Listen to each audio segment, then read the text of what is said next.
Clair Obscur Expedition 33 is a passion project video game, developed by the newly founded Sandfall Interactive and headed by veteran Ubisoft game dev Guillaume Broche. This game took me by surprise. For anything like me, you're hearing all these stories out of nowhere about this relatively tiny rookie dev squad.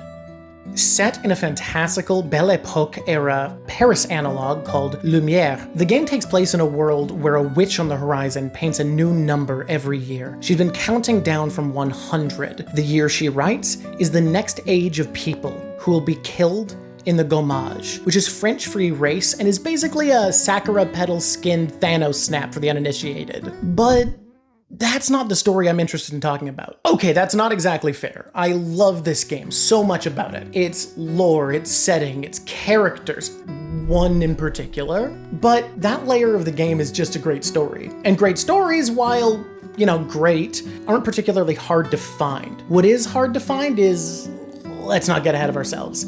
But, oh boy, let's just say that this game is something really special. But to understand why it's so special, we need to actually understand what happens in the game. So let's take a moment to talk about what makes Clair Obscur Expedition 33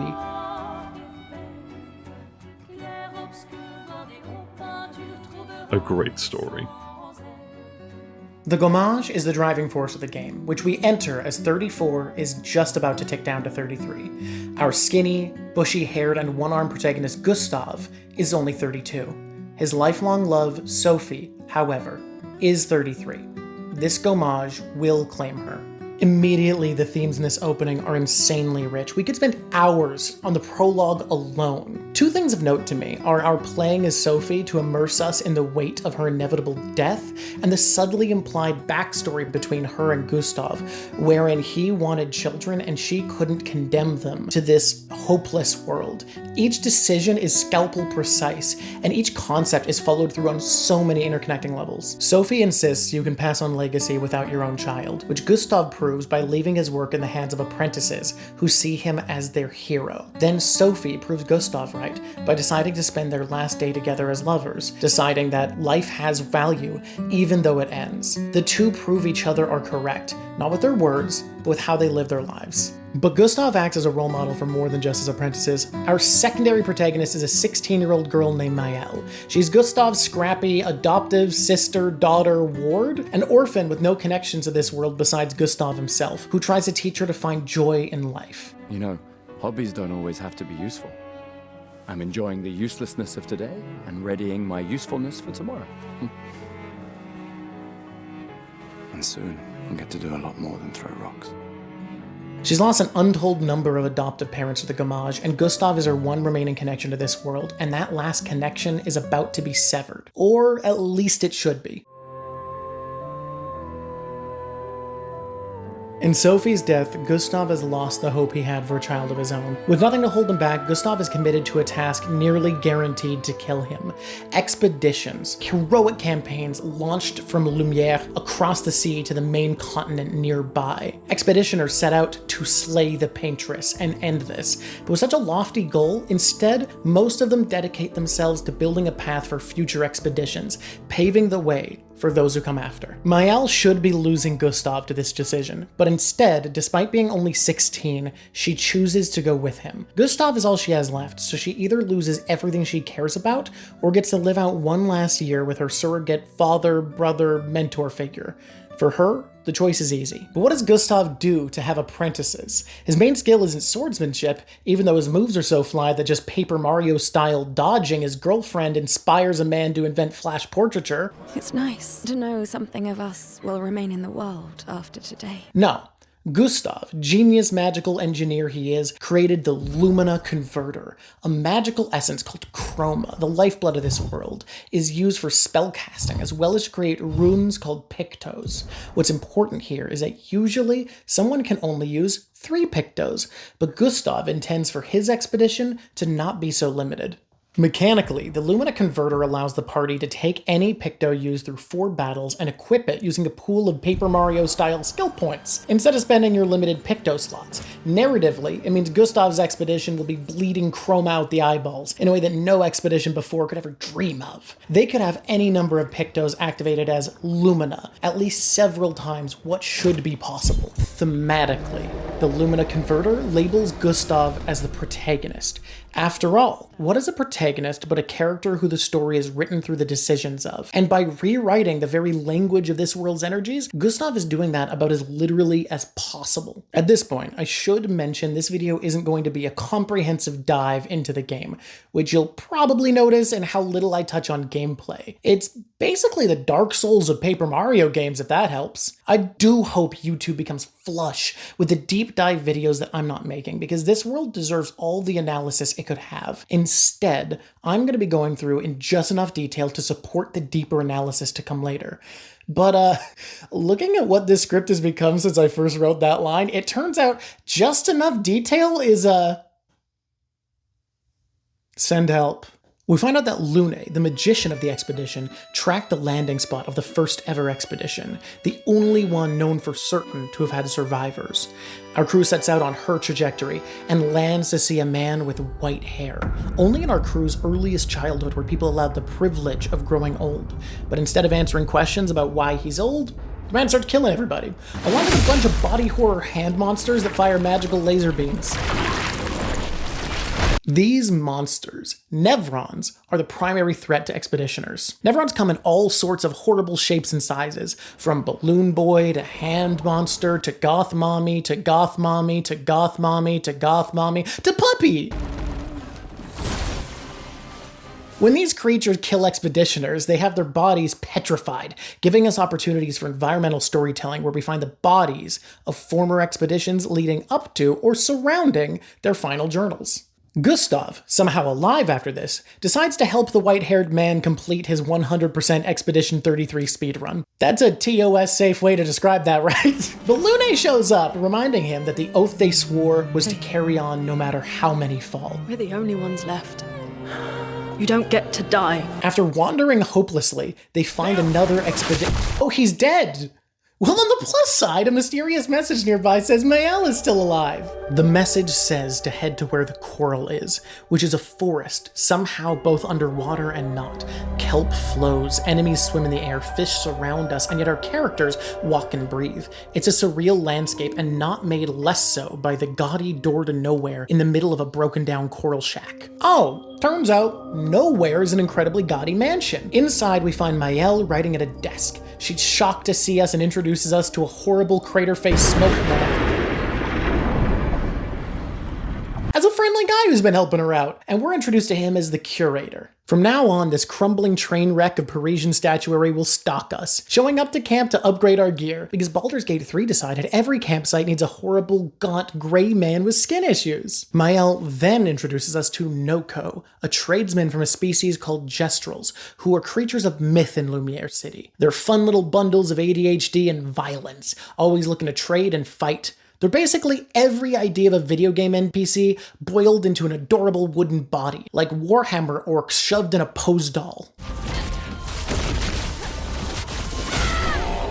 After kicking Noko's ass, he says we should come to the Gestrel village if we want to cross the sea. There, the muscle mommy Gestrel leader Golgra tells us she'll let us meet Eskie, another legendary figure in Lumiere, if we can defeat her champions, as well as the mysterious stranger who's just arrived. And that mysterious stranger is the last party member of Act 1, CL, who is like, God, like, y'all, she's so fucking hot. I would let this depressive farm-raised astrology deal and tarot girly ruin my life.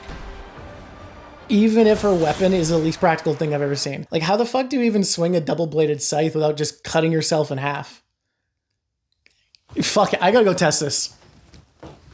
I promise I'm gonna do my actual best to try to do like any feasible cut here. So we're gonna try, it feels easier to spin like, this is so scary with this as the striking side.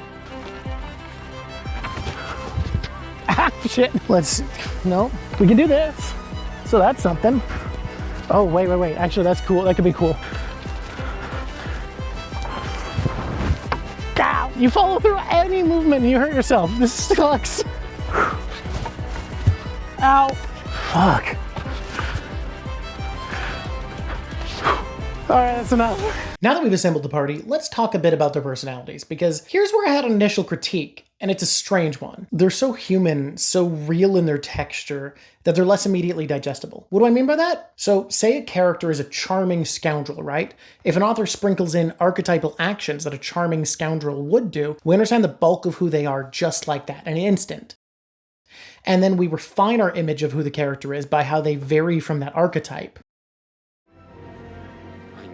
But these party members need you to collect evidence through their actions to understand them as truly human characters. We're never given a tropal introductory action to digest them easily. Gustav is dedicated to the idea of leaving behind a better world. He writes a journal for his apprentices, carries an encyclopedic memory of the prior expeditions, and while other characters say cool battle lines of their ultimate attack, Gustav grimly remarks, "For those who come after," with the only terrible sound mixing in the game. For those who come after. Ciel carries herself sass first, prodding at Gustav every chance she gets, but beyond that is tangled at doubt. Surprised we even want to continue the expedition with so few surviving members, which is extra surprising considering I'm pretty sure that only 3 people can legally fight at a time? Her darker side is carried through her fighting style, using tarot cards that stack fortune against her enemies, dealing dark damage, and wielding a double-bladed scythe, which I swear should not fucking work. Fuck. Lune acts as a grounding force for Gustav, reminding him of his mission, obligations, and the oath they've all signed. There's an implied history between the two who come across as old friends. She tends to bury her emotions and wears responsibility heavily. She's also in the game as a nice little buffer for the autistics, since she floats above the ground when moving in the overworld, saving people from the sensory overload of crunchy footsteps. Okay, I'm also just realizing that Lune's mission was predicting the outcome of something using scientific application of this world's magic, and Ciel's whole shtick is using cards to mystically divine the future. She stacks fate and she's an astrology girly. These two are so foiled against each other in so many goddamn ways. Okay, we don't have time for this. Maëlle is simultaneously the most naive and pessimistic of the group, treating her mission as more of a suicide march than a chance to accomplish any greater good. For her, she's only present because she'd either live alone in Lumiere or die fighting for what Gustav believes in. Okay, now I need to mention, Maëlle is haunted by ominous 4:3 aspect ratio grayscale visions, and look, these are so cool when you're actually playing the game, but unlike if we were playing the game, I'm not going to give you time to dwell on them and try to figure out the big twists they're hinting to, so we're going to skip those along with any other ominous, vague dialogue that's hinting towards something in Act 1 and 2. All you need to know is that the visions have the white-haired man, as well as a white-haired, badly burned girl named Alicia. Capiche? Cool. Interestingly, our 3 traveling companions are able to find joy in the journey in a way that Gustav simply can't. In between the life or death battle with Nevrons, each of them takes time for thrill and disbelief in the magical world they become part of. Thrill and disbelief, which Gustav struggles to find. Well, okay, that's not entirely true. Because of Gustav's obsession with the legacy they're now part of, he's enamored with the remains of former expeditions and eager to disclose the lore on each one we find. Now, it's slightly a lie to say that we have our party complete after recruiting Ciel, because the legendary SK awaits.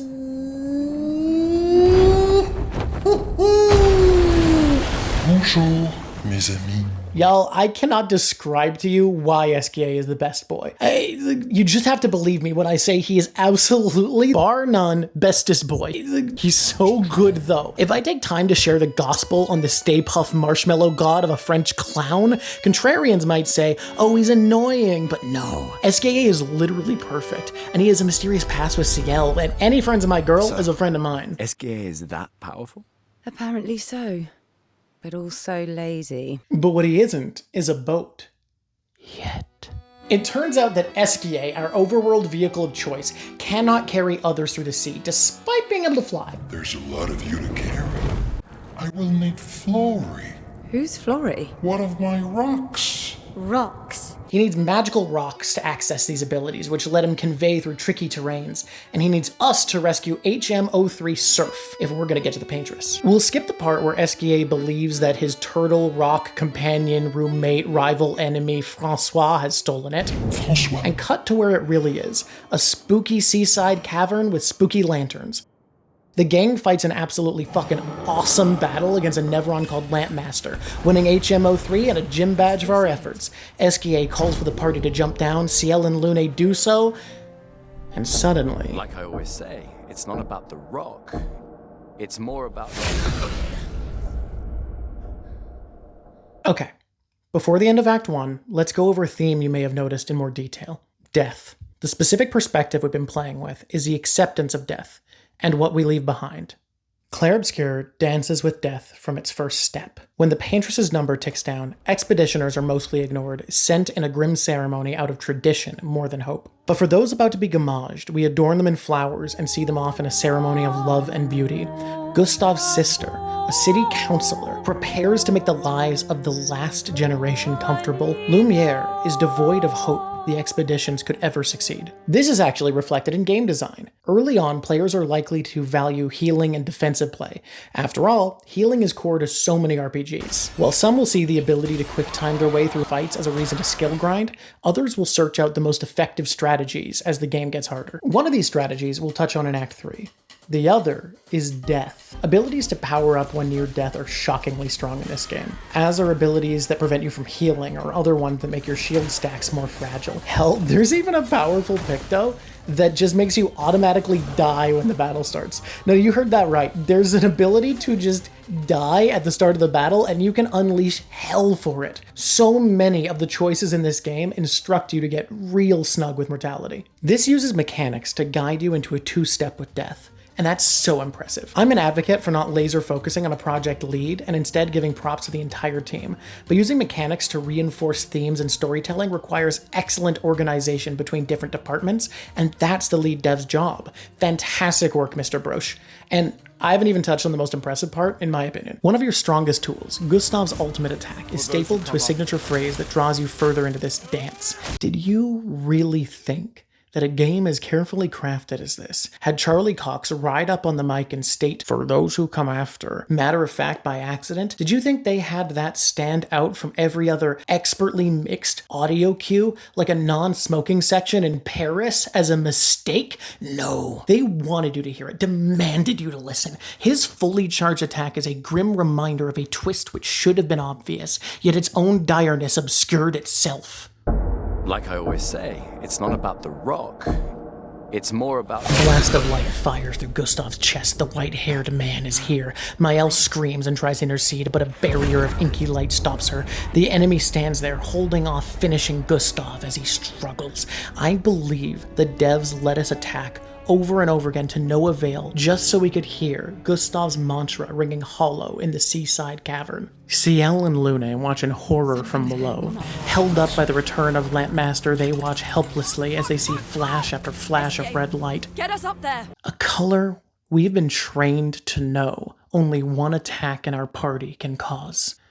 And you know the one, baby. I cannot express how genius this is from a design perspective. It has to be handled so carefully to arrive at a conclusion this brilliant. Let me lay out what the devs had to do for this. Once this scene was a goal, they needed to make sure Gustav's gameplay was straightforward enough that we'd constantly cycle to reach maximum overdrive and then fire off the big attack so that it gives us the phrase. For those who come after. Then they needed to mix the audio so his mantra would float atop the sea of sounds, completely obvious, repeatedly drilled into our minds. For those who come after. Then they had to make sure the visuals for the move were entirely distinct, with a specific flash of red, a color that no other attack in our party or enemy up to this point had caused. By coercing us to learn only one rhythm with Gustav's attacks, we naturally end up doing exactly what they know we will when faced with the invincible white-haired man. Over and over again, the player slams overdrive into a brick wall of an enemy, ringing the phrase into our ears with every futile slam. For those who come after. Those who come after. For those who come after. All of this leads to a singular and beautiful result. Lune and Ciel look up and see red flashes, and the conditioning we've been put through puts the words into our head like we've been mentalisted. Silently, no need for dialogue, each flash of red says it again. For those who come after. Every silent, distant flash of red. For those who come after. The mantra of the game repeated like a metronome, our own mind trained to write this moment for the game. Like a goddamn fill-in-the-blank question without even being prompted, we repeat the phrase, For those who come after. Right?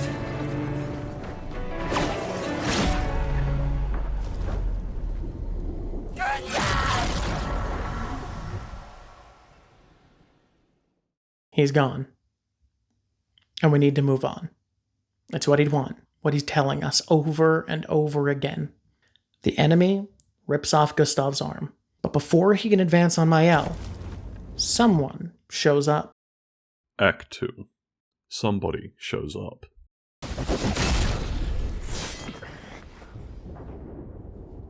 Gustav who? We got a shiny new protagonist, and he's a charming scoundrel named Verso. Yeah, he's pretty cool, looking like a premium brand Gustav, all sleek lines and cool white highlights. No big deal. Just an immortal warrior who's lived over 100 years, was a member of the legendary Expedition Zero. Pretty sick. He also fights with a forwards longsword and a backwards dagger, and doesn't afraid of anybody. And he's SKA the Clown God's best friend from way back too, so you kind of have to like him. He also knows that the white-haired man's name is Renoir, so we can call him Renoir instead of the white-haired man. We can all agree we don't need that depressing Gustav guy anymore. I don't want to play with you anymore. Okay, but for real, let's talk about this. New guy shows up and game expects us to latch onto him like nothing happened. Genuinely, it's a bit jarring. I'll get into the thematics of it later, but I think this might actually be the only moment where the story is sacrificed in service of broader themes. In my opinion, it's actually worth it. I'll have to touch on that later though, so let's move on. For now, I need to just he's video game protagonist, man. He's Dante, he's Geralt, he's Ezio. Where the other characters are human and subtle, he's an immortal master of battle with power, swagger, and knowledge. Shaggy black hair with a streak of white, so he's somehow rocking both Dantes, and a combo meter all the way up to S rank, so rocking a third Dante. Then his attacks are all faster than sight anime slashes that explode into a bunch of smaller slashes. Oh, and that combo meter? Literally called the perfection meter. If Gustav's Lumina converter made him a perfect protagonist, this man was factory built to be a protagonist. The humble, meek, and out of his depth Gustav is swept away for a man who is the depth. But the gang doesn't trust him. Despite him doing his best to protect the group from the D-Day beaches flooded with the petrified bodies of former expeditions landing here, the party's largely suspicious of him. Well, more than that. Their reactions are mixed, subtle, and human. Kind of what you'd imagine humans to act like if your friend died and then immediately after, skinny Henry Cavill showed up and told you he was your new best friend. It's weird, and it's treated that way. Though the game makes it easier for us to root for him by putting us in his shoes. He becomes our new point of view character, endearing us to his struggle. And what is that struggle? The struggle to make the girls like him. The most endearing, relatable character arc possible. And luckily, he has a way to endear himself to the group too. When Mael wants to make a grave for Gustav, Verso offers a place. I think you'll approve. Turns out he has his own private graveyard for all the expeditioners, friends he's lost. And there's a good chunk of bodies. Verso has been traveling with several expeditions, joining along with them and surviving their inevitable demise thanks to his immortality. This does add a level of suspicion to him, but suggests he's on our side. And not only is he on our side, he's got a plan. We're in the center of old Lumiere. Okay, pause. Turns out Lumiere, the city that we started from, is but a fraction of the true city which remains on the continent, and it drifted away on a fragment in an event called the Fracture, which started with the 100 being written above the monolith 67 years ago. In old Lumiere is something called the Heart of the Paintress, and Verso thinks he can break the powerful barrier protecting the Paintress if he gets to it. Why hasn't anyone else done this before? They all died. But he's pretty sure we can do this. He does indicate there's another way we could possibly do it, but he doesn't think we could do that one. But to do the one that he does think we can do, we're gonna need to get help from his old adventuring buddy. We head north to Monoko Station. Yeah, that's right. He has more cool legendary friends, because Verso is just that fucking him. Anyways, we collect Monoko. I will never join you again. There will be a lot of fighting, though. Oh yeah, that's true. Yeah, it's true. There will be a lot of fighting. Exactly. Count me in then. Good. Good. Monoko is a gestural adventuring buddy of Verso, and as gestrals can live forever if they don't get themselves killed, he's about the only friend someone like Verso could have other than SKA. So, Monoko's fucking hilarious. Like any Gestral, he loves fighting. But unlike any Gestral, Verso has taught him how to speak French translated into English with a British accent? Fun fact, my French teacher told the entire class I was mentally challenged when I was out of the class one day. That ended well for me. Let's move on. There's a brilliant comedy to a character who's just as battle-crazed as any other Gestral, but speaks with this, suave and composed demeanor. Ladies, could I? He's also Noko's, the merchant from earlier's, guardian, so you have to like him. As a responsible parent, this is a superb idea. Also, fun fact, his battle theme fucks. Fight music for Minoko is incredible. Can we just linger in this for a second? Ooh, Minoko. Ooh. Yeah, it's so good. Ooh, you are the gambling city of France. Minoko is named for the director's pet dog and is our party's blue mage, able to wield the abilities of enemies we've defeated. The way he does so is... Eat the foot! Aha! Pretty normal. With Minoko recruited, we're off to Old Lumière, but there's a massive building in the way. Verso is confident Minoko can get us through and taunts Minoko into showing off, and... I fucked up. I just wanted to show off. Y'all, I'm sorry for the clip spam, but he's just so fucking funny. Okay, so Minoko's explosion separates the party, separating our mages away from Verso and Maëlle, who the story will soon revolve around. In our second party, Ciel finds a new HM for Esque, and Lune finds a shocking journal written by a previous expedition who traveled with Verso. Is this true? Who vanishes from Maëlle's side almost immediately.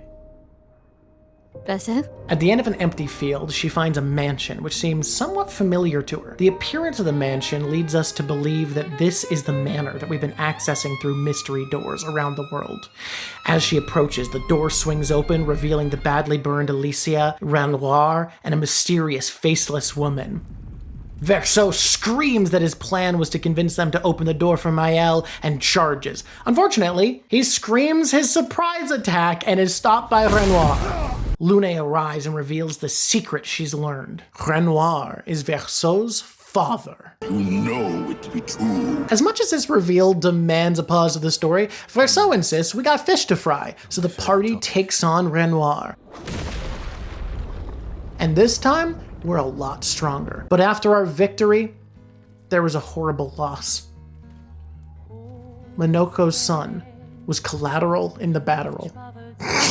As a responsible parent. Pour one out for a real one. Obviously, in the aftermath, the party insists that Verso should have been a lot more forward about his thing with Renoir. However, the expedition moves onward, which they do have a method for. As previously mentioned, there is another way to take on the barrier protecting the paintress in her monolith. Supposedly, the curator is capable of forging a weapon that can take on the barrier, but only if he has access to an incredible amount of chroma. Quick reminder, chroma is the magical essence of this universe. There's a lot of terms to keep up with. The problem is, there's a reason Verso assumed they wouldn't be able to do this. The party will need to acquire insanely powerful bundles of chroma from two creatures known as axons, crazy powerful giant beings that each reside on an island of their own. Verso insists no one could possibly manage to kill one, but Lune points out there was that stupidly huge monster laying dead in the ruins of Old Lumière. Verso corrects himself. He couldn't possibly kill one, and frankly, he doesn't know what did. He's tried before with other expeditioners, but they've always come short. You gotta fill up your own private graveyard somehow.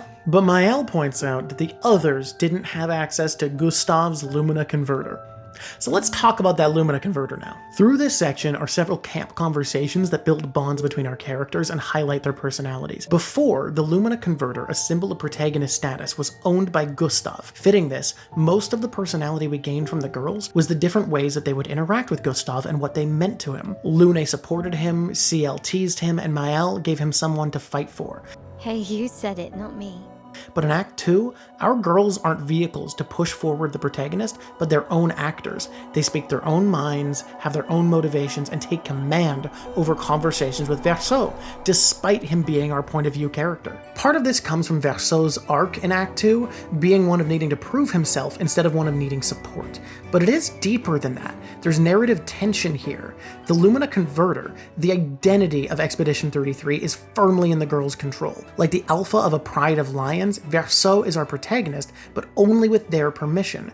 Gustav's journal is still being filled, but by Maëlle, not Verso. On one hand, there's something kind of beautiful to this. We see the end of a protagonist who the story bent for, and the beginning of a story where each character has the strength to carry the story. But against that is the discomfort comfort of Verso inserting himself as de facto party lead. Our protagonist is replaced by a cast of independently strong characters and one auditioning hero. So let's get into those auditions. Mael's conversations are mostly focused on Verso trying his best to cheer Mael up after the loss of Gustav, who she confirms was something like a brother to her. His scenes with Ciel and Lune each burn with a different kind of chemistry, and he can romance either one of them. Ciel's teasing at the unflappable Verso slowly brings out his more playful side, and they trauma bond! Sort of. He's still mumbling his way through, and Ciel is such Instagirl energy that she sees way past this vague posted dramatic status update bullshit. It was worthy. His chemistry with Lune is based on similarities more than contrasts. Both are secretive and over time open up about their shared experiences of drowning under their parents' expectations. Verso was forced to be a painter, but truly had a love for music, specifically piano. Lune's parents were researchers for Expedition 46, who passed their work to her at the age of 4. But, as much as she felt she shouldn't, she practiced the guitar in her spare time. Hobbies don't always have to be useful. Okay, but for real, both of these options fail to live up to the romantic tension between Ciel and Lune in their scene. I won't go into it, but you could cut the gay panic with a knife. In Eskie and Minoko's scenes, we see the more playful elements of Verso come out, since he can drop the facade with them. He seems to haul these two along to have consistent companions and avoid becoming attached to expeditions he will inevitably outlive. Because of this, the moment where Verso is given his own Expedition 33 armband isn't really where he becomes part of the gang, because we run Baguette Squad in this house. Hey guys, fun glitch. Did you know that if the whole crew is in the Baguette drip, it actually is a ritual to summon Baguette Renoir? Baguette Renoir is a little known character in this game. If anyone is wondering why we're in the Baguette in this playthrough, it's exclusively because of how funny Baguette Renoir is. No. What makes it clear Verso has accepted his place in Expedition 33 is going out of his way to include Eskie in the team. Eskie is his constant connection, and to call Eskie a member of Expedition 33 is to declare himself a member. Now, with only the bare minimum essentials of those scenes covered, let's head off to Visage Island. A being called Maskkeeper, who definitely isn't more important than a herald, approaches us in a sexy Ben Starr baritone. Oh, I'm harmless. You don't need those. Telling us we can go directly to Visage, or indirectly if we're a bunch of dumbasses who want to waste our time, got nothing better to do. Obviously, with Visage being called He Who Guards Truth with Lies, he's telling the truth. But we need to collect journals anyway, so we'll be taking the long way around. The island is split into 3 major zones, each based off of unique emotion, and ending with a cryptic and vague statement that we're gonna skip. All of that leads to an absolute masterwork of a boss fight. The first phase of Visage is some of the best sense of scale I've ever seen in a video game. The composition, work with atmospheric diffusion, and sound effects add up to a sense of overwhelming enormity. My only critique is instead of striking Visage directly, a mirror acts as a standee with the bulk of the body too far away to strike.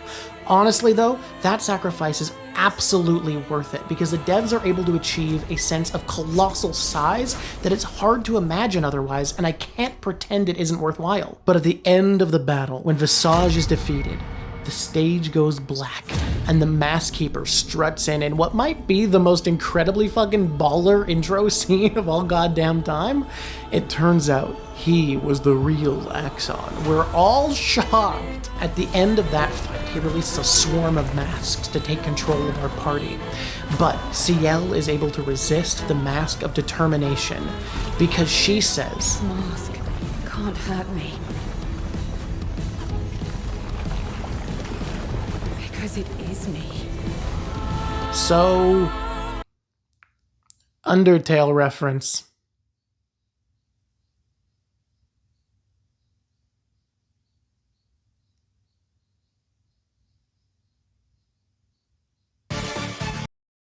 Ciel gets rewarded for her hard work with some hard work. This is so fucking funny. Yeah. That confetti is so goddamn funny. That's a way to put it. That's another way to put it. Yep. That's also another There's way a to put third it. way to put it. So we head off to defeat another Axon, Sirene the Siren, on the glamorously beautiful island of Sirene. Lush with jewels, gold, marble, and especially silk. Sirene's abilities confound and confuse enemies into joining her. We find the journal of another expedition that made it to her island, Sirene, and burrowed the tunnels needed to reach her before succumbing to her charm and dancing until likely their gommage or possibly starvation. While less spectacular in its sense of scale, the Sirene fight does something incredibly cool on the approach. Sirene comes across as surprisingly small from a distance, but appears to grow larger and larger at an unreal rate as we get closer. There's also an interesting framing where Sirene, titled She Who Plays with Wonder, doesn't have a smaller form. Instead, the island itself acts as her larger body for the smaller, yet gigantic self in the center of a coliseum. Shaped to look like a gown from the waist down, the fields of silk pouring out from the arena are even referred to as Sirene's dress. In this fight, it's Lune we can rely on. When each character is shown visions of their deceased loved ones, Lune resists the allure. It's up to debate as to why. It could be argued that she just wasn't as close to her parents, but I actually see it somewhat differently. Lune is as swept up in Sirene's charms as anyone else when they first enter, but Monoko reminds her To focus, remember why you're here. Lune was driven to follow in her parents' footsteps as an expeditioner, so that their work wouldn't end in futility. She resented that she was born just to be used, but her entire life's mission has been a responsibility that they gave her. The others were distracted, but Lune was only reminded of her commitments. Once again, this time by her parents' desperation to have their footsteps followed, Gustav's message is passed through the story, for those who come after. After defeating each Axon, the party picks up a piece of it, a mask from Visage and silk from Sirene. Then we deliver them to the Curator, our camp's spooky gray ghost man. Just as a reminder, he uses their incredible chroma to forge the Darksaber for Mael. Before we can roll, Alicia, the badly burned Grey Girl, appears to Verso. He calls her sister, which shouldn't be surprising at all since she hangs out like exclusively with Renoir, his dad. But what might be surprising is what we see when Verso takes off her mask. Underneath, Alicia looks just like Mael, just disfigured and in constant grayscale. Make of that what you will. Mael doesn't make anything of it because Verso doesn't tell her about anything. With Mael's new sword and rightful queenship of the Mandalorian people in hand, we undo the barrier and approach the Paintress, who looks sick as fuck, by the way. She's just as gigantic as you'd imagine for a being we can see sobbing on the distant horizon, and made of stone. Quickly, we realize our attacks do nothing. But through traumatic vision of flame, Mael becomes somehow aware that the real Paintress is far above, and this is but a mere construct. We march into the monolith, which turns out to be the start of the game. Yes, immediately we find the waterfall where Gustav nearly gave up. Then we progress through an abridged retelling of the story, just with the black glass shards of the obsidian monolith piercing through, and haunted by the ghosts of a woman, her children, and her husband. But this isn't just the game's world. It's our story specifically, with personal touches like Gustav's grave. Here, we find the most interesting expedition journal in the entire game. Yes, more interesting than Expedition 60. The expeditioners of Expedition 70 somehow bypassed the barrier protecting the Paintress and reached the monolith. This is insanely impressive, considering Verso didn't even believe such a thing was possible. But what does the journal say? Well, expeditioners of Expedition 70 have been installing grapple points to speed up future expeditions. All the magical zip lines we've been using to zip across giant chasms were installed by one group, but somehow it gets even more impressive. This is a group sent out long before the expeditions were made up of those who would soon gommage. And despite this, their journal states they only managed to install the final zip line right before their gommage. This means that unless every single member of this expedition was older than 50 when they set out, Expedition 70 was working tirelessly for over a decade to lay the path. I want to take a moment here to highlight how important these journals are to the world building of this game. Video games often irritate me in that the world is full of no actors other than you, but in this, we see those who came before us and we see just how close they got. Not only that, but we see our mission as reliant on their efforts. Just earlier, we couldn't have reached Sirene if not for the expedition who tunneled their way into her arena. This sort of world building means our party isn't just the one to succeed because of the Lumina converter, but because we walk on a path laid by the sacrifices of thousands. We are protagonists, but we are the protagonists of and for this world. And does Expedition 70 die afraid? No. They are confident their efforts will not fail. They die proud of their work, knowing they serve to make sure someday someone would succeed for those who come after. Near the top of the monolith, Renoir confronts us, and after a pretty sick fucking boss fight, we stand over his body only for him to rise again. Turns out, immortal enemies are tough to get through. Then, the curator arrives, and Renoir gives a really opaque monologue, which we're gonna skip. Then the curator somehow connects to Maëlle, granting her the ability to gommage Renoir, erasing him permanently. What does this mean? No idea. But she can do it again. Yeah, I think I can. Atop the monolith, the true paintress is a hollow-faced, white-haired woman with a body of gray stone run through with veins of gold, near identical to the curator's. After more dialogue that we're going to skip, Verso reminds us what the expeditions were made for, and the party steps into their final battle against the paintress. At the end of Act 2, an act where things are known for being conclusive and ending well, the paintress is brought to low health. The ground shakes and mountainous hands creep over the lip of the cliff's edge. It's the construct of the paintress who paints death upon this world. The paintress flies up to join her. How can the party keep up and continue the fight? Verso summons Esquier and reveals a stone he's kept hidden this whole time. It's HM2, Fly. Let's take a step back here to the visuals. Our team soars up to meet the paintress midair in a battle that highlights overwhelming size to perfection. Everything from composition to diffusion to sounds building as attacks rumble closer. That Visage did well, this does better. This fight is staged so well, and anyone who believes turn-based games are boring needs to see this fight. There's a third phase to the fight, but it's a subversion. The paintress is dying. She doesn't attack. She uses defensive abilities to protect Maëlle and Verso while the party delivers finishing blows. The paintress begs a final "Hi," and Verso holds her dying body, comforting her, while Maëlle erases the paintress, who whispers in death, "Alicia." Probably nothing. And that's it. The legacy of the expeditions has finally reached the goal that so many have died for. Atop a mountain of dead heroes, a flag is planted atop the monolith. A flag of Expedition 33. At the end of Act 2, the gang returns to Lumiere, victorious. Maëlle walks up the stairs to a hero's welcome from Gustave's sister and his apprentices, who realize what it means that their hero isn't with her.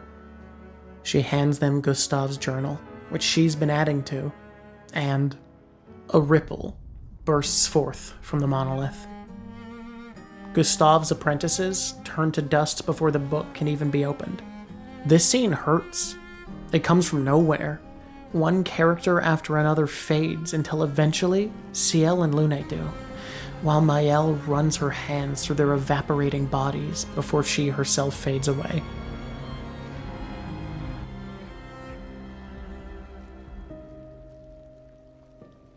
Realizations. We look backwards in time. Maëlle, but with badly burned skin and a missing eye, wakes in the room we found her in back in Act 1. Someone called Clair calls out to Alicia, and we move. This isn't Maëlle, it's Alicia. We're summoned to Papa Renoir's workshop. Okay, the way this unfolds is so much fun to piece together, but to make a comprehensible video, I'll lay out the story directly. Firstly, a hard pill to swallow. The world of Lumiere is a painting. It's basically the Dark Souls of Paper Mario games. So many things cut suddenly. Magic being called chroma, the lightspeed painting in the prologue, the title Paintress, all of it makes sense now. But it hurts. The characters we love are just a painting. Maëlle is Alicia in the real world, and the Paintress is her mother, Eline Desand of the Desand family, and Alicia herself is a paintress, some sort of magical painting person who can make painted worlds. Some short time ago, Alicia was tricked by an enemy group called the Riders, leading to a fire. Alicia's older brother, Verso, burned to death while saving Alicia. But wait, don't we know Verso? Nope. Not really. It gets wacky from here. Mad with grief, Eline fled within the single canvas painted by Verso before his death, the childhood fantasy of Lumière. Inside, she painted versions of Alicia, Renoir, and Verso that we know to play act as her family. Eline gave her new family immortality to never have to lose them again. Spending extended time within the canvas was killing her. Her husband, Renoir, came to rescue her, but he was ignored. He used his power to destroy the canvas, creating the gommage, causing the shattering which broke the world. But Eline held him back. The two became locked in a battle of wills, with Renoir trapped in caverns below the monolith, and Eline trapped above. Their daughter, Clea, created Nevrons to aid Renoir, trapping the chroma of those they killed, to drain Eline of power over time. The Paintress never erased anyone, but rather failed to protect only her oldest creations and painted a warning to those who she would fail next. Meanwhile, Renoir was not idle and painted the axons as bundles of pure chroma, so that the curator, his projection, could craft it into powerful weapons capable of piercing Eline's barrier. Clea hunted the writers, irritated that her mother had become lost in the canvas. Alicia suggested they hide the canvas and went in to save her mother. She was overwhelmed by the power of Eline's chroma while trying to paint herself a new body within the canvas, and became reborn as a daughter to two of Eline's citizens of Lumière, her memories locked away, explaining her visions. Clea dipped in to suggest to painted Verso that he watch out for Alicia, and he's who saved her when the expedition landed. And more or less, that's the story. A story of obsession, of grief, and the inability to move on. Let's highlight that the family is spiraling, grieving the death of Verso Descend, which literally means backwards downwards. That's so fucking dumb and so good. I love it. Now let's briefly touch on why I wanted to make this video. I was already going to make a video about Clair Obscur. Nothing like this, just an edited stream. But then something happened. And there it was. My take, which from all the online discourse had seemed so out there, my outlier opinion was at least a little bit closer to what the artist had imagined than the general consensus. I cannot describe the surge of motivation. Being direct, I haven't read the rest of the interview because this line alone solidified my resolve. These need to be my thoughts, my interpretation of a team speaking directly to me through their art. I'm eager to read the interview once this video is up, along with the observations of others, but for now, all I need is this one line. Let's go back through this and lose our fucking minds together. Layer 2. Art about art. From here on out, the literal events within Expedition 33 will be referred to as Layer 1. That literal layer of a story can still be incredibly thematically rich, and all of the observations we've made about death and legacy still stand. But from now on, we're going to be looking at Layer 2. Layer 2 is a story about art and how it affects us, and the best way to go into the observations about that is to go into our three protagonists and what they represent, starting with the most important, Gustav, whose name means Staff of God. What details are pointed out about Gustav in the prologue?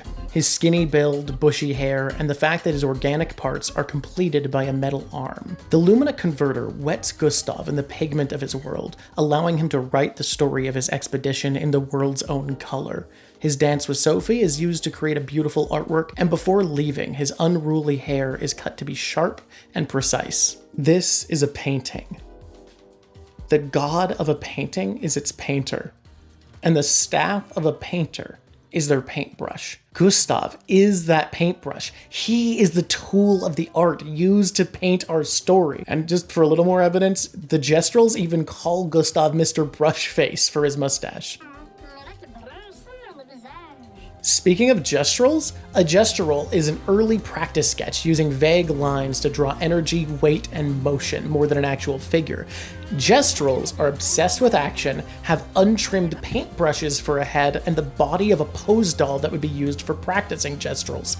That's just so fucking good. Minoko's walk animation is even a slowdown of his run animation because his body has a need to depict action. Speaking of Minoko, our second protagonist, Verso. Remember when I said painted Verso was? This man was factory built to be a protagonist. That wasn't an accident. Verso is a face of the franchise protagonist, a copy of the painting's face itself, the artist, where Gustav is Lumière telling her story through her own brush. Verso is an attempt to reverse engineer a protagonist for the story. So what about our third protagonist? Even though we control Verso in camp scenes, the third act is named Maëlle. If Gustav is the art itself and Verso is the artist, who is Maëlle? She's the audience. She's you, born into this world with no connections. Well, except for the one character you're bonded to. Then she comes to love Ciel, Lune, and painted Verso exactly as we do. Unlike every other character in Expedition 33, she's from a higher plane of reality, just as you are. Alicia means noble, but Maëlle goes a step further, meaning prince or princess, befitting a character who all this is for. Because this is a story, it's all here for you. Of course the real Verso died, because Barth's... Barth's, okay, I'm gonna mispronounce a lot of names when I'm quoting stuff. Barthes tells us in a 1978 essay, the death of the author, the birth of the reader must come at the cost of the death of the author, which is a text that Clair Obscur acts out literally. The birth of Maëlle, the audience surrogate, only comes as a cascading fallout of the author's death. But what does that phrase mean? The philosophy goes that a piece is only completed as the audience experiences it. The audience, living a piece, makes it real. However, the author is not present to tell the audience the meaning of the world. They must be dead for the work to be lived. The world is here for her, for you. It lives for you. Remember when I said, one of these strategies we'll touch on in Act 3. Arguably the best strategy possible is using your party to exclusively support Maëlle in the endgame.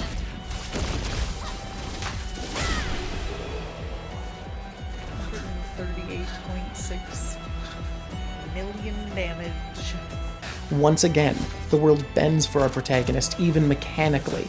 The world is here for her. In Act 3, Alicia repaints herself after her Lumière-born body is gommaged, appearing with the signature white hair of a paintress. She asks Verso to call her Maëlle, choosing who she considers her father. Alicia explains to Renoir that the canvas is hidden, so he doesn't need to destroy it, but he insists that Aileen will find it and won't risk his daughter being consumed. He sends a big scary horse monster after Maëlle, but she and Verso escape on Esquier. She attempts to use the chroma from Ciel and Lune's deaths to repaint them, but can't. Verso tells her to remember them, and explains that Renoir built the axons to represent his family. She needs to focus on evoking their essence, not the details. In the real world, Maëlle was not a skilled enough painter to impress Aileen. The only one Maman deemed acceptable for the wall. But she draws on her love for these two, and awakens her ability to create. After all, the axons were immensely powerful and drawn from Renoir's love for his family, and the painter in the opening could only create the work he did with a display of love. The magic of creation is tied to emotion. So, Maëlle's transition from audience to paintress comes from her love of her two friends, characters in a work of art. Ask any creative from any medium and they'll say the same thing. The transition from audience to artist is almost always due to inspiration from art you love. And just like that, our girls are reborn. Lune stays shaken, but Ciel bounces back, ecstatic that Maëlle might be able to bring her husband back to life. But she doesn't have the power to defeat Renoir and take control of the canvas. However, she does have a plan.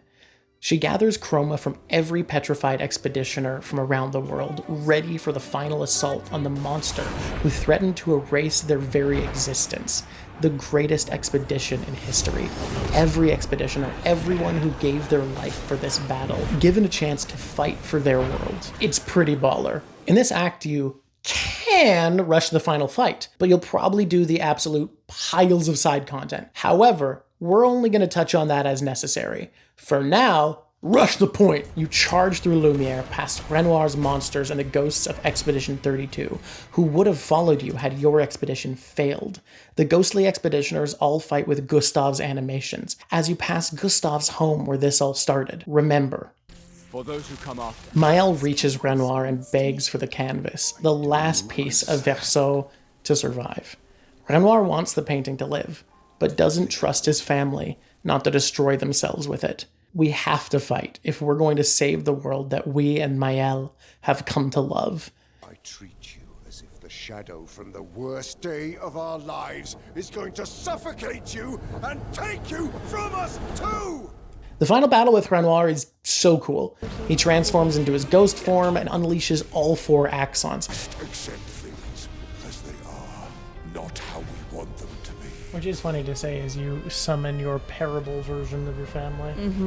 Though the one that was pre-killed that represents Clair does remain hidden from view. Because Sirene can heal Renoir, all hope seems lost. Until our here comes a cavalry moment. The Paintress returns. Aileen soars into battle and conjures the indestructible construct to distract the Axons so that we can fight, us and Renoir. Yeah, that's right. This thoughtful game about art gives us a giant mom versus giant mom kaiju battle. But before this can feel too happy, the tone shifts. Renoir, nearly sobbing, begs Aileen to leave the canvas, claiming that re-entering so early will kill her. Oh, right. Remember, Maëlle said the only reason we could let the canvas survive was that she hid it, so that Aileen wouldn't be able to find it again. Oh, well, we don't have time to worry about that. We gotta defeat Renoir. He draws on the final portrait painted of his family before Verso's death to empower himself on the love of his family, strengthening his resolve. But this is a work of art, and art is for the audience. So we win. Despite our defeat over Renoir, he manages to eject Aileen from the canvas. He opens a veil and shows her retching, shaking, coughing, near death. She intends on living out this undying fantasy until it kills her. Maëlle insists that she'll be different, that she won't end up like her mother. Renoir looks into his daughter's eyes, holds her close, Keep the light on for you. and leaves. I hope you find peace. But Painted Verso doesn't look so certain. On a first playthrough, it's easy to miss, especially if you've been skipping all the side content like we conveniently have. But Verso has looked uncertain through literally all of Act 3. But here, clear-eyed, he makes a decision. He steps through the veil and enters the true heart of the painting. Inside is the hollowed-out ghost which has haunted this world. The lingering soul of Verso, forever painting, keeping the canvas alive. He's in pain. Petals peel off of Painted Verso. A painted creature shouldn't survive in its beating heart, but Aileen's Verso is agonizingly immortal and doesn't fade. Maëlle follows, the only other being who can survive this room left in the canvas. Painted Verso knows that Maëlle was lying. She intends to lose herself to this painting, just as she intended to lose herself when she joined the expedition. Verso is tired. Both Versos are tired, and his family, the real Descent family, will die if this continues. The original novel of the Never-Ending Story shares a similar theme with the film adaptation. In the first half, both explore the power of imagination and the ability for escapism to soothe the pain of grief. But where the final version of the film adaptation stays true to those themes throughout, the book takes on a more complicated and mature stance. Michael Onde's German novel tells the story of Bastian, A young boy being neglected from his father, suffering from the grief from his mother's death, he escapes into a magical book which transports him into the world of Fantastica. To simplify the story grossly, Bastian eventually gains the ability to retell his story repeatedly, gaining wishes to turn his adventure into more and more of his own personal fantasy. The novel shifts from a story about the book's main character, Atreyu, to a story for and about Bastian. The protagonist is sidelined as the world bends for the audience. Near the finale, Bastian fights Atreyu to the death, as Atreyu tries desperately to save Bastian, who's lost more and more of his human mind with every wish he's made. "Bastian," he said, "why do you force me to defeat you in order to save you?" But before we get there, you probably noticed we moved through layer 2 pretty quickly. With how long this video is, you might have assumed that after the big twist, we'd explore every nitty-gritty little detail, spiraling into analysis. But no, layer 2 isn't the place for that. It's still far too shallow. These waters are far too sane. We must descend. Layer 3. Descend. What do the living descend represent? They're artists, but they're not the artist. How do we know that? Well, it's not their art, it's Verso's. So, what do Eileen, Renoir, and Clair represent in a deeper meta-narrative? It's tempting to write them off as elements of Layer 1, the literal story, and then we don't probe any deeper. But when the lead dev says that this is about art, characters who alter the art will alter that theme. So if the game is about relationships with art, we'll explore that for each of the descend, then to the canvas itself. Finally, we'll see the relationship to the roles we're confident in. Verso, the artist, and Maëlle, the audience. Having the most dialogue, Renoir is the best starting point. Renoir says Eileen saved him from being lost in a painting, just as Maëlle is, suggesting his arc started in the role of the audience. Then, there are older journals by Renoir claiming to paint just to paint, which is mirrored by the spirit of Verso, suggesting he progressed to the role of an artist. So what is his current relationship with art? The two most important hints come from Axon Islands, which makes sense given that he painted the Axons. On Visage, Renoir's letter to his son advises him to communicate his emotions more earnestly through his artwork. Then at the base of Maëlle's Axon, Reacher, Maëlle tells us, "He never paints just to paint. Everything has to have layers and layers of meaning and purpose. Everything's a lesson." This focus on critique is instantly compelling, but we need to test the reading, so let's follow the thread. Renoir is criticism, or the act of critical engagement. Rather than the institution of critics, Renoir represents literary analysis as a form of engagement and artwork. His relationship to Maëlle makes sense here. You've seen the curtains are blue discourse. General audiences are often really put off by a compulsive need to analyze work instead of just enjoy it. Maëlle is dismissive about Renoir painting only for symbolism, but also admits that his parable for her represents hope.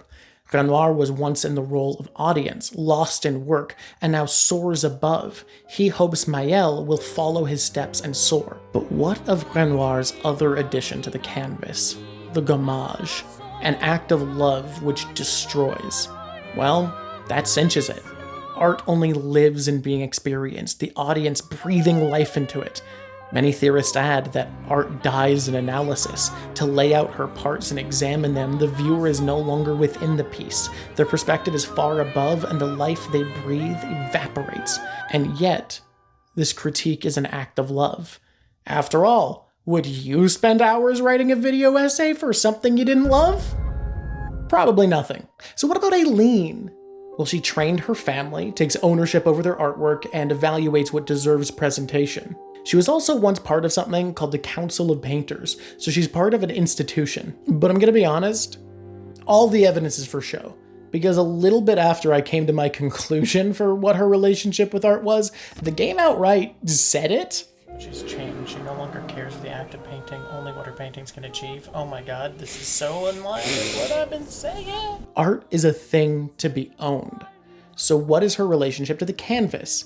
Well, she's taken control of the canvas so thoroughly that the citizens of Verceaux's world are called Aileen's creations, despite this not being her canvas.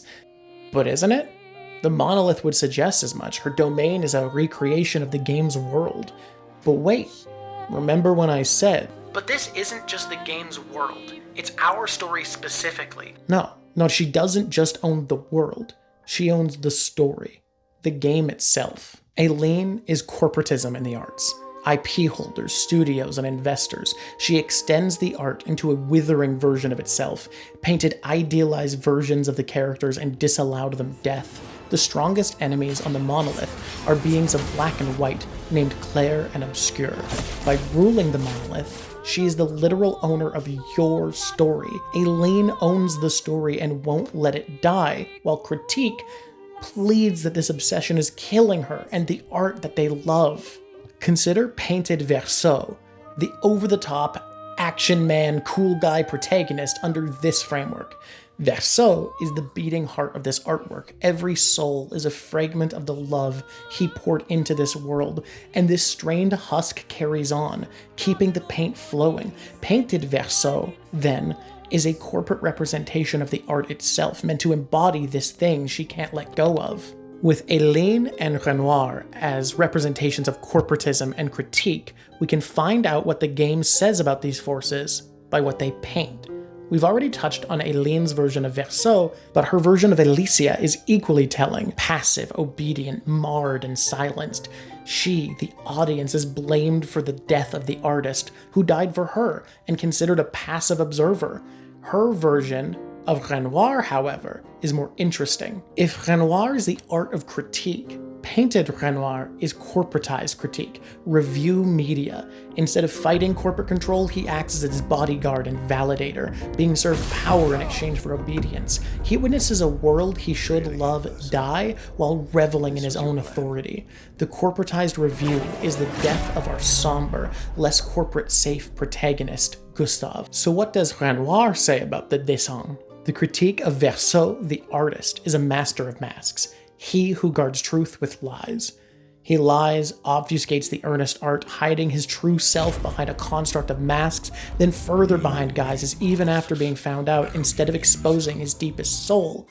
He does not hate the artist, simply demands more of him. His critique of Maëlle, the audience, is a towering construct, reaching in vain to the stars. She who grasps the sky. She towers with ambition and desire to claim everything around her, but remains buried in a construct of wood, seeing truly nothing and plagued with creatures who attempt to tear her down.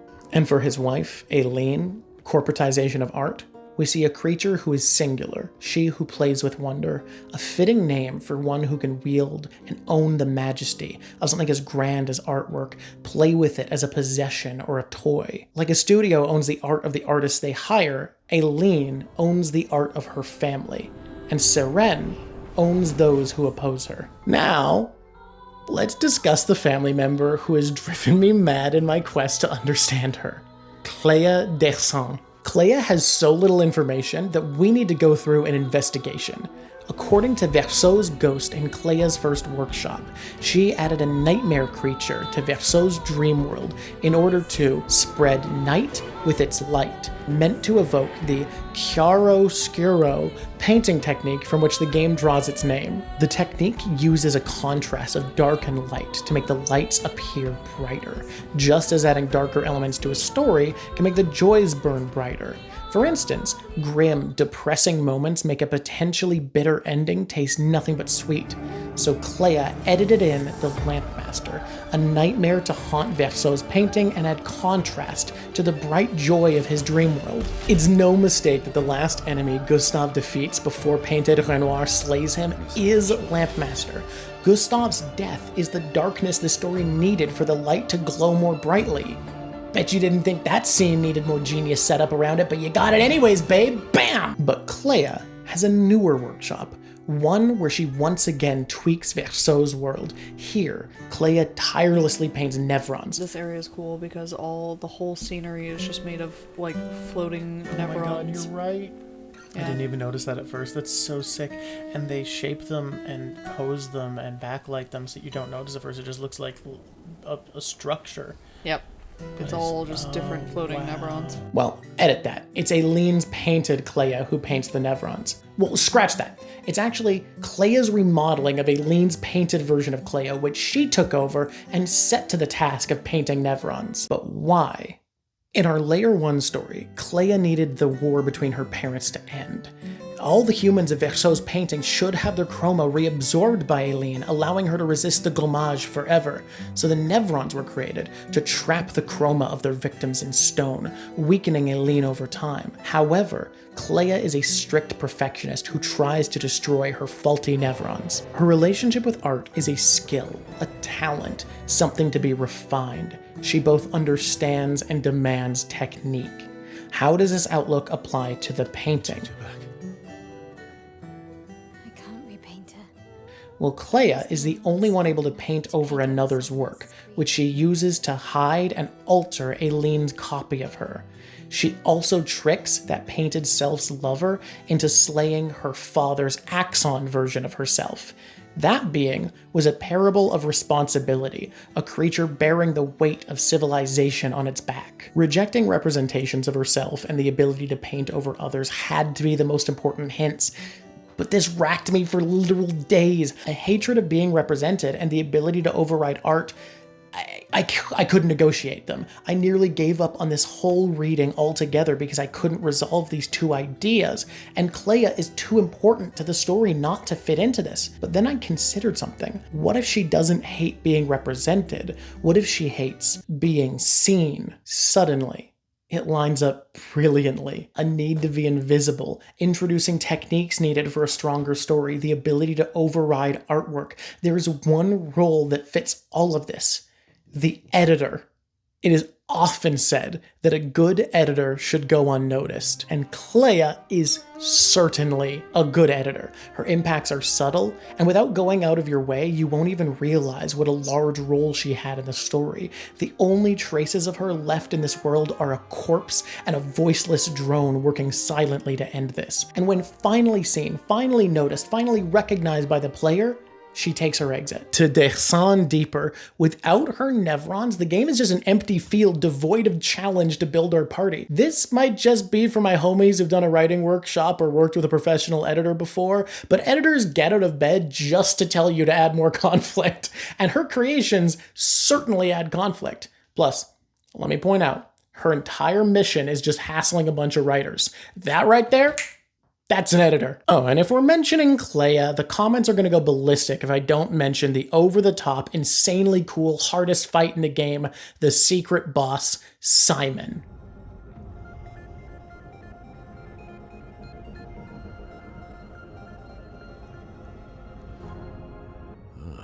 So he's the one who found the Axon.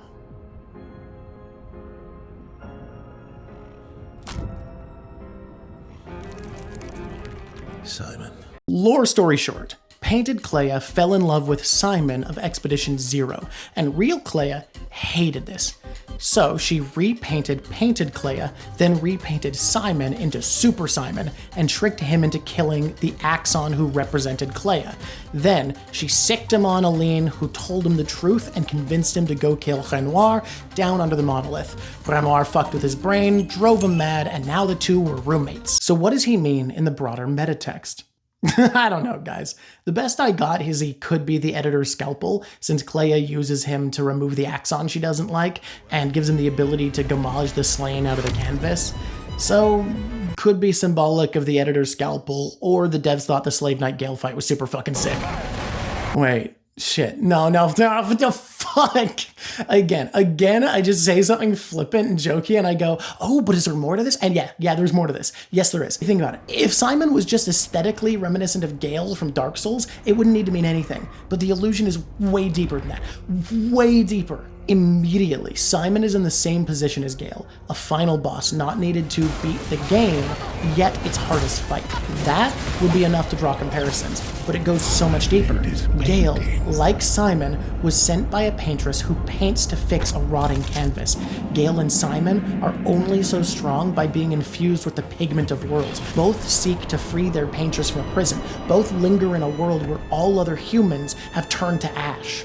The fine details are different, but this is beyond intentional. So what can we draw from this? Let's talk about Dark Souls. Yes, for real. Dark Souls is a trilogy with a purpose. In the first game, you are convinced to carry on a legacy, burning your soul to extend the age of a god who raised civilization to greatness. In the second game, this feels less clear as each age grows dimmer and shorter, but it still feels right. In Dark Souls 3, you see the results of not letting things die. The world is burned to cinder, nothing remaining of the potential once present. No further age can rise from this ash. I believe this game carries that same arc across its 3 layers. For layer 1, we feel confident in what we are doing before facing complications and eventually realizing that extending this world is destroying the Descent family. In layer 2, we go from fully immersed in a world to stepping back and having to question if that full immersion is safe. And in layer 3, with our artist, editor, critique, owner, and audience, what is our story? Let's explore that. Why is it that Verso's singular canvas was so special? He admits he was more of a musician than a painter, yet the siblings grew up playing in his dream world. So why did he produce a canvas that tells a story with so much soul? It comes down to what the spirit of Verso tells us, the reason he paints, for all the critiques levied and edits thought necessary. It was made with love for the act of making. Hobbies don't always have to be useful. Verso believes the painted creations are alive and have a soul. But the why is what matters. He says they have a soul because art is meant to be experienced. Us living the art, enjoying it, appreciating it, gives it life. What is Ubisoft? As I see it, a zombie of a studio shambling forwards on brand recognition. Each franchise marches on inertia, each haunted by a verso of their own, an exhausted, undying shadow of their authors. They witness a world they loved be squeezed dry to keep a fan base, each their own Mayel, slogging through a milieu of a story long since told. The last game Guillaume Broche worked on before leaving Ubisoft was a Tom Clancy game released in 2019. Tom Clancy died in 2013. I cannot help but imagine Guillaume coming up with the shadow of Verso while working in the canvas of a dead artist. Clair Obscur's world as we find it is broken, twisted beyond comprehension, carried by an exhausted protagonist who wants to stop, and decaying. It's been edited to be full of nightmares and pain that go against Verso's dream world for his canvas, dominated by towering parables of forced symbolism and extended so far beyond what it was built to accommodate. The soul of the world is tortured. That is the true arc of Layer 3. The story of the death of a franchise and the rot of extending an artwork so far beyond the hands which carved it. This game was written in opposition to that sickness. Let your stories end, she begs. Let me die. And we see it. It isn't Mayel and Verso who managed to defeat the Axons, granting us the power to defeat the Paintress and end this world. Both are only defeated because of the real, felt emotions of Lune and Ciel, the 2 party members of this painted world. These pillaring parables of the world's creator and ruler are dismantled by the emotions of people born in the painting, people whose soul is the soul which Verso poured into his world, their world. They are Verso, the real Verso, standing for himself, his work, and his world. They carry his words and his will to defeat the Paintress and end this. And stepping back to the Layer 1 story, this being the defeat of the Axons is beautiful. Renoir's critiques of his son's art were that he failed to truly express, and the Axons allow themselves to be defeated when pieces of Verso's painting truly feel. This is a father's approval, pride in what his son's art can show of his heart and soul. Speaking of a father's pride, you, the actual favorite. Let's go back to the third Axon, Reacher, she who grasps the sky. there is a single entity near the top of Reacher who does not seek to tear her down. A Nevron who only builds, having made a glider to help Reacher reach her potential as she who grasps the sky. It tries to hand the wings to Maëlle, but she refuses because of vertigo, a fear of falling. Given this creature wears Renoir's top hat and believes in Maëlle's potential, we can assume that Renoir painted himself a role in Alicia's axon. Adding to this, when Renoir summons the axons in the final fight, he pulls these very wings from Reacher in order to soar. This, as much of what Renoir does, is parable. Eileen taught him to experience the canvas safely, how to soar without burning your wings, as he puts it. Renoir wants to teach Maëlle to soar, but her fear of falling won't let her. Maëlle duels with the painted Alicia at the top of Reacher, and at the end of the duel, knows wordlessly, with certainty, painted Alicia wants to die. Why does Maëlle know this? Because she recognizes herself in painted Alicia. Because she herself is condemned to drown in the paint instead of soaring above. And just think of what Renoir gives Maëlle as the curator. He takes a piece of his art, the art of analysis, and forges a tool for her. The infallibility of corporate media's barrier can only be removed by a tool forged of criticism of the art itself and its owner. By handing Maëlle, the audience, a tool forged of analysis, she is gifted the power to take on the franchise itself. The moment you think you understand a great work of art, it's dead to you.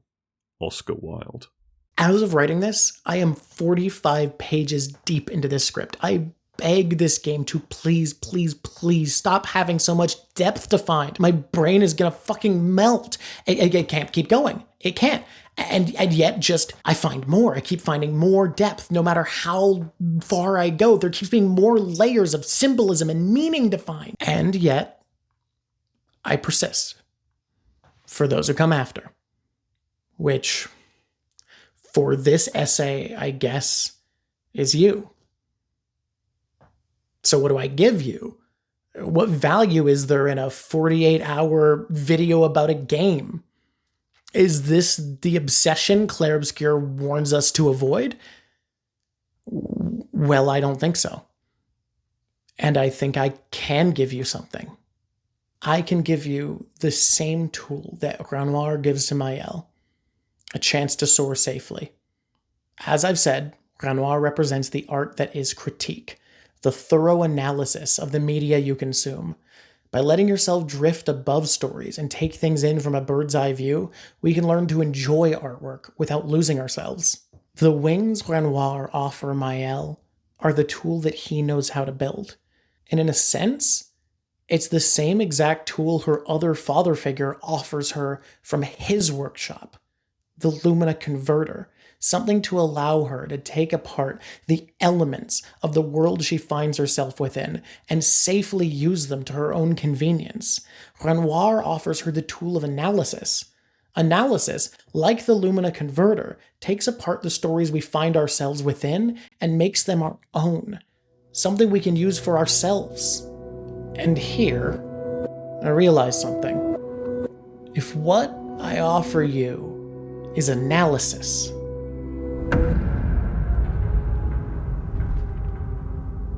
then I am Renoir. What separates Clair from Renoir? They clearly have much in common. Both add monsters to the canvas in an attempt to end this, both of whom's monsters are named after parts of the brain in nevrons and axons, implying that the perspective is an intellectual one. But there is a key difference between the two. For all his boasting of knowing how to soar above, Clair was never trapped within the artwork, suffering for an art tangential to a larger painting. I have poured more into this video essay, a vestigial expansion pack for somebody else's artwork, than anything else I've written for myself in years, if ever. In studying to write this, I read an Oscar Wilde essay from the era that this game draws its inspiration from, The Critic as Artist, a dialogue between Wilde and a theorized strawman critic, Gilbert. The critic spews piles of self-important yet eloquent prose to defend critique as an art in and of itself. Wilde replies in short, cutting rhetoric. Gilbert then asks Wilde if he is convinced, interrupting to add that he cannot be told he is right or he will never believe it. Because of this, Wilde does not answer directly, and it is left to the audience if he is convinced that critique is an art as an of itself, or if it is simply a form of play, no more worthwhile than entertainment. But it is notable that when Wilde asks Gilbert what he sees as the future of critique, Gilbert spends 6 pages of unnecessarily flowery prose to effectively say that to critique is to think. Despite Renoir's belief that he can save his daughter, he does not persuade Mayel. His army is undone by a force that Mayel animated with her love for this artwork. His logic and reasoning are undone by the thing which art is most: passion. She can only be saved by the art itself, and by you. But Clair Obscur has already taught us that powerful art can only be created by powerful emotion. Renoir's accents are incredible, and the gommage and erasure of love were the winds this story sailed on. So what if this essay is the most I've felt for my own artwork in years? I do feel it, and that's enough of a reason to paint. So if critique must kill the art, then let's kill this fucking game. Epilogue.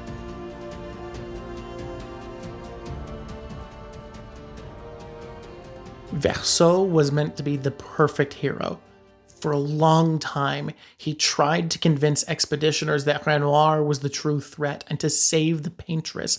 He believed that this world deserved to live, but he's exhausted. He's sick of adventure after adventure with a disposable chain of loves and sidekicks. He just wants to rest. You can choose to side with Verso and end this withered dream, or side with Mayel and rot in the canvas. You, the player, choose.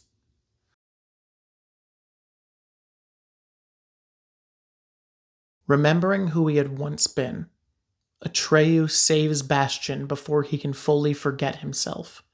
The protagonist of the story carries the reader into the heart of the book so that he can remember his human self and leave. The sting of the twist, finding out the world of Lumiere was a painting, is real. It's brutal. It hurts like a betrayal. But it isn't. It's a kindness. These characters matter, but only because of you. You, the real person who exists, give them their meaning. Like Mayel summoning Chroma from the tides of dead expeditioners, you bring life to these characters by loving them. But that life can only mean anything if you carry them with you. Bastion looked at him in silence. Then he fell on his neck and stammered. Atreyu, Atreyu, I'll never forget this. Atreyu smiled. That's good, Bastion. Then you'll never forget Fantastica either. The meaning of this game would be fundamentally destroyed by giving you an ending where you can save everyone. The game pleads for us to realize fiction is only real so long as you can take it with you, and there is no safe way to lose yourself in art. Mayel, the audience, learns the craft of her family, the art of painting. You've got this incredible power to paint. She becomes capable of seizing the means of telling her own story, not simply through the Lumina converter like Gustav as a protagonist, but directly as an artist herself. Clair Obscur wants to remind you that you too can create. You have a power that no characters within a fictional world could ever have. the power to create another world, the power of being real. See, this is what I'm saying. They get to be real now because a real person is living with them and carrying them. And if she didn't, with this incredible inspiration and this incredible gift that they've given her, that her love for them taught her to paint. And if she didn't leave, they wouldn't be part of the real world, and now she gets to take that with her into her creations, and that's so much more beautiful than an easier ending where you can say, no, she's able to responsibly go pick back up the to painting and everything's fine forever. It doesn't hit emotionally as much. No, this is so much more beautiful. So, what happens if she doesn't leave? If she never carries these stories outside the painting? I didn't even want to watch the ending where Maëlle loses herself to the painting. This choice goes so grossly against the lesson that I felt it was betraying Clair Obscur and Maëlle herself to side with her. Frankly, I only did so I could give my thoughts for this essay, but I'm very glad I did. Are you upset that there's no perfect ending for Clair Obscur, where the painting can be used casually and where our characters all survive to live happily? Well, if you are, the game has words. The Maëlle ending is this inclination acted out. Maëlle refuses a sad story where people can't have everything they want, and writes her own, where the characters she claims to love become her dolls, used to act out an imagined paradise. Painted Verso is broken. When Maëlle defeats him, he begs to be allowed to die. She smothers him in chroma, rewriting him and denying him his peace, just so Maëlle can make a dancing monkey out of him, living out her fantasy where her brother followed his dreams. She imagines herself having saved him while he is tormented and her own body withers away. This ending is a blatant critique of using media as escapism, something to hide from the pain of your real life. It also works as a potent drug metaphor on drugs and addiction, but I think to stop there makes our reading far more shallow than it could or should be. After all, your drug abuse might hurt you, but it doesn't, hurt the drugs. The dark ending does not only destroy Maëlle, it destroys the art. Verso's words are stifled in silence, his soul pleading to her is ignored and used to escape. She is harming her brother beyond his death and proving he died for nothing. No lessons learned, no life lived on, no inspiration to carry on to another work of beauty. She simply rots and forces Verso's soul to rot with her. If you find yourself demanding an easier, more completely kind ending, then unfortunately, you have failed the same exact lesson which Maëlle has. But it's not too late. It's never too late to learn to let go of your stories and accept them as just that. But isn't life hell for Alicia? She can't speak, she's lost an eye, and she struggles to even breathe. She says that she doesn't even have a life to go back to. But we gotta unpack that. Because Maëlle believed the same exact thing about Lumière, a place she's now willing to die for. It's true, her waking life has been damaged, but as millions of people who thrive in disability have, we need to focus on what she still has. These characters, unreal beings in a painting, are completely human in their texture and feelings. Do they have souls? Is killing them murder? Genocide? No, because they're not real. But then how do we correlate the reality of their experiences with that fact? Well, how do you negotiate the way art makes you feel? How do you rationalize crying at a good book or, God forbid, an anime? Because you connected to the person who made that art. You felt their love for their craft. Yes, these characters bleed humanity. Verso's humanity.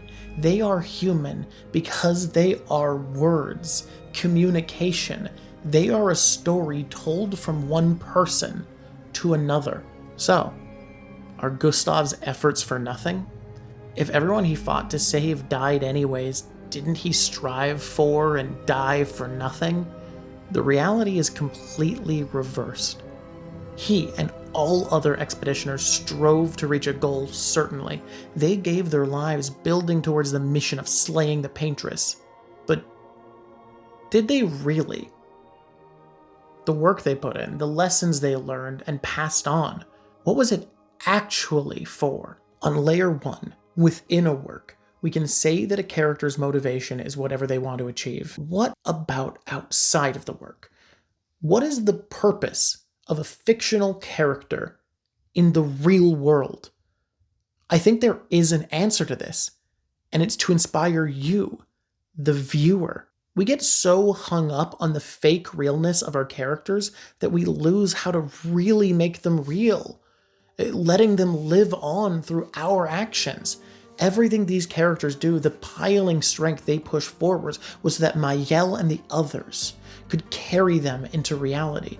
Maëlle will always carry the words of Gustav and the way that he lived his life. She will always be what he fought for, both literally within the text of the story and symbolically as us, the player, taking Gustav's message into reality. Gustav is the most important character, despite his early death. Why? How? Because he is the protagonist that came organically from the soul of a painted world. He is Lumiere's perfect protagonist and carried the burden of the story that this world wanted to tell. Gustav is the brush that Verso used to write to his family. Are we then meant to believe that Alicia has nothing to live for? That she cannot reach out and communicate with her family due to her burned throat? How could that be possible when Verso, through Gustav, can reach out so far beyond his own death and speak to his family, when Gustav, a fragment of Verso's lingering soul, can save his family? When you choose Verso and defeat Maëlle, he holds her dying body and tells her everything will be alright, that she'll be okay, and she can paint another story. Esquier and Monoko walk into the heart of the painting and give Verso one hug goodbye as they fade. Ciel chooses to enter as well, taking her own fate, embracing oblivion hand in hand with him. Lune sits on the outskirts and watches in denied fury as painted Verso approaches Verso's lingering soul and asks him to rest. The canvas needs to die. This moment is conclusive to the arcs of all 3 layers of the story. In the Layer 3 story, the work can finally rest. So long as the fan base remained dedicated to the ever-hollowing husk of a franchise, the work would go on, its soul ever more tormented. With the audience gone, the art can finally die. And these artists are free from the obligation to cling to something because it was once loved. They can be artists again. In the Layer 1 story, painted Verso and the tortured soul of Verso can rest, and Maëlle has been forced to move on from her fantasy and become part of her family again. And in our Layer 2 story, we, the audience, are forced to step back and return to ourselves. I don't think it's a coincidence that this game is very easy to 100%. She wants you to leave. Atreyu fought to drag Bastion to the water of life, to restore his memories of his human life and all that he loved and send him home. Let me read you a longer passage from the very end of the never-ending story. Oh God, Bastion, what happened? I've been half crazy with worry. Where have you been? Then Bastion began to tell his father about his adventures. He told the whole story in great detail. It took many hours. His father listened as he had never listened before. He understood Bastion's story. At about midday, he interrupted Bastion for a little while. First, he called the police to tell them his son had come home and everything was all right. Then he made lunch for the both of them, and Bastion went on with his story. Night was falling by the time Bastion came to the water of life, and told his father how he had wanted to bring him some and had spilled it. It was almost dark in the kitchen. His father was motionless. Bastion stood up and switched on the light. And then he saw something that he had never seen before. He saw tears in his father's eyes, and he knew that he had brought him the water of life after all.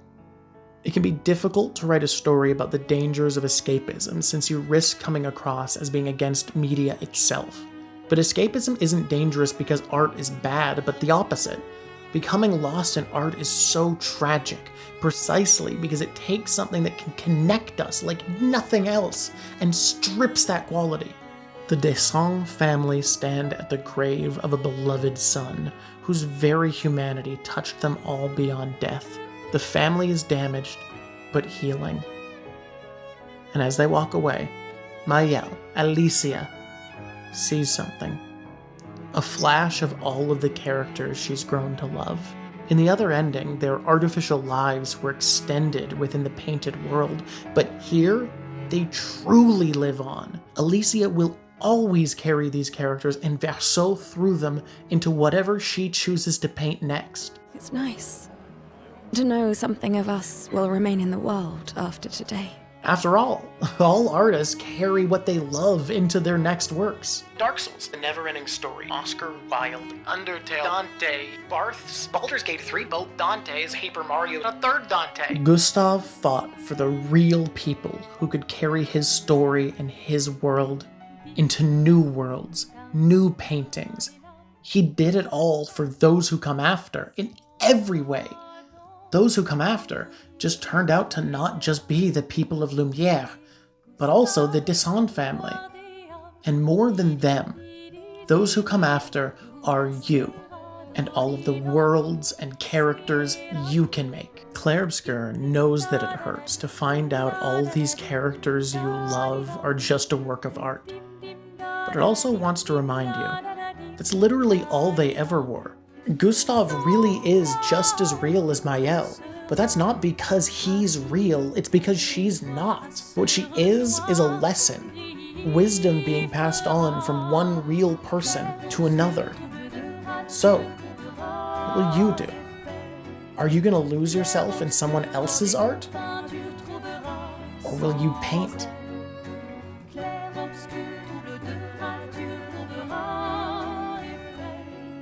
Oh, that was a lot. Hope you enjoyed it as much as I did. I get like straight up diving into the themes of this.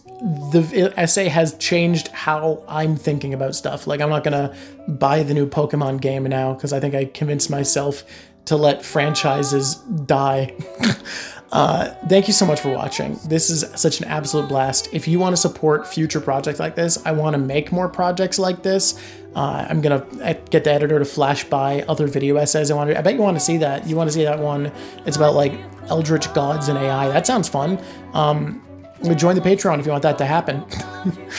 Speaking of the Patreon, thank you to my highest tier patrons, Dancing Viru, Dark A. Kuro, Draco Meme, Icy Knives, Dr. Jack, NX Love, It's Barry 7, Shane Connolly, and Ariel Dean. Thank you guys so much. Without your support, I couldn't be doing giant things that I've never done before like this. Thank you to my girlfriend for helping me film and recording the game footage. Thank you to my wife for bleaching my hair and looking into and helping me buy all of the equipment for this. Thank you guys for watching, and thank you, Guillaume Broche, and the entire team behind this game. You guys made an incredible product, and it is something that I genuinely feel happy to have put so much thought into, because I think great works of art deserve to be overthought. It feels like a thank you for you guys putting so much work and love into this product. Like, comment, I think there's a bell involved now, subscribe, you're supposed to do that one, subscribe, and until next time, it's been lovely talking to you.